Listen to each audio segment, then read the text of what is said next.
నాగరాజు గారిని అయిన తర్వాత గంధం విజయ్ చందర్ గారిని ఈరోజు అరెస్ట్ చేసి మెజిస్ట్రేట్ ముందు హాజరుపరచడం జరిగింది. వారిని జ్యుడిషియల్ రిమాండ్కు తరలించడం జరిగింది. ఈ సంఘటనలో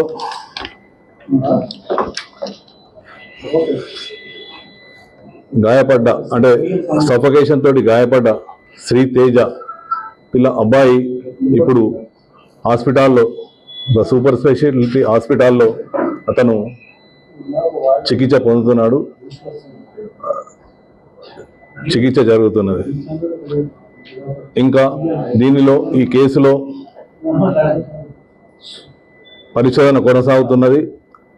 దీనిలో సీసీ ఫుటేజీలు అయినాక అక్కడ ఉన్న సాక్ష్యాల ఆధారంగా సంఘటనపై పూర్తి స్థాయిలో న్యాయ నిపుణుల సలహాలు, మా ఉన్నతాధికారుల సలహాలు తీసుకుంటూ దీనికి ఇంకా ముందుకు సాగుతుంది.